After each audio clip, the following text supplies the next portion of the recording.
బాబోయ్ బీట్రూటా అని బెదిరిపోతున్నారా? ఆరోగ్యాన్నిచ్చే బీట్రూట్ అండి బాబు.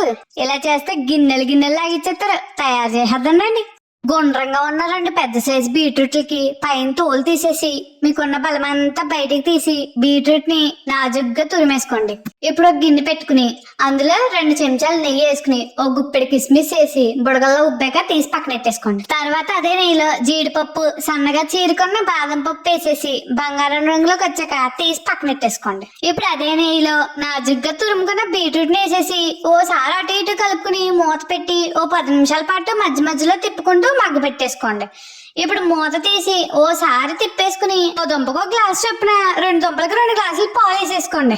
మళ్ళీ ఒకసారి మూత పెట్టి బాగా పొడుగులు వచ్చే వరకు ఉడికించేసుకోవాలి. ఇప్పుడు ఇది ఉడుకుతున్నప్పుడే ఇందులో 1 కప్పు బెల్లం వేసేసుకుని బాగా కలిపేసుకోండి. ఇలా కలుపుతుండగానే అందులో ఉన్న నీళ్ళని దేవుడు మంత్రం వేసినట్టు మాయమైపోతాయండి.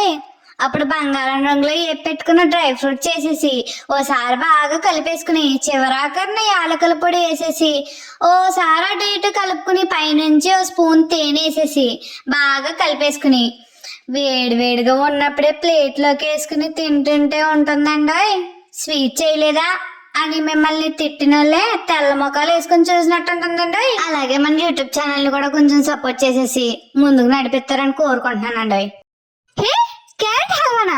బాబోయ్ భయపడిపోకండి, చేస్తేనేగా తెలిసేది, తింటేనే పిచ్చెక్కిపోతుందండి. సిద్ధం చేసేద్దాం రండి. ముందుగా దీనికోసం క్యారెట్ కి పైన తొక్క తీసేసి బాగా సన్నగా తురిమేసుకుని పక్కన పెట్టేసుకోండి. తర్వాత ఒక కడాయిలో 3 చెంచాలు నెయ్యి వేసుకుని 1 కప్పు కిస్మిస్ వేసేసి ఎండిపోయి ఉన్న కిస్మిస్ కాస్త బొద్దుగా అయ్యే వరకు వేపేసి తీసి పక్కన పెట్టేసుకోండి. తర్వాత ఇందులో జీడిపప్పు వేసేసుకుని బంగారం రంగులోకి వచ్చే వరకు వేపేసుకుని తీసి పక్కన పెట్టేసుకోండి.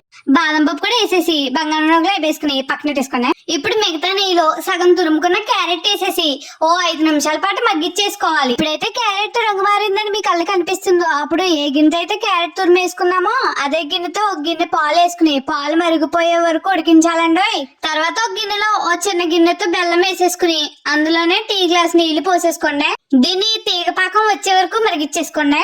ఇప్పుడు ఈ బెల్లం పాకం తీసుకెళ్లి క్యారెట్ మిశ్రమంలో వేసేసుకోండి. ఇప్పుడు దీన్ని మధ్య మధ్యలో తిప్పుకుంటూ నీళ్లు మాయమైపోయే వరకు ఉడికించాలి. ఇప్పుడు దీంట్లో బొద్దుగా వేయించుకున్న కిస్మిస్, జీడిపప్పు, బాదం పప్పు అలానే దోసపప్పు వేసి ఇందులోని యాలకుల పొడి వేసేసి ఓసారి బాగా కలిపేసుకుని చివరాకన్నా 2 చెంచాలు నెయ్యి వేసుకుని బాగా కలిపేసుకుని వేడివేడిగా ఉన్నప్పుడే ప్లేట్ లోకి వేసుకుని దాని మీద కాస్త కిస్మిస్, జీడిపప్పు, దోసపప్పు వేసేసుకుని అలంకరించుకుని తింటే ఉంటుందండి. మేడ మీదకి వెళ్ళి మేఘాలతో కౌరులు చెప్పినట్టు ఉంటుందండి. అలాగే మన యూట్యూబ్ ఛానల్ కాస్త సబ్స్క్రైబ్ చేసేసి పక్కన లైక్ కొట్టేసుకోండి.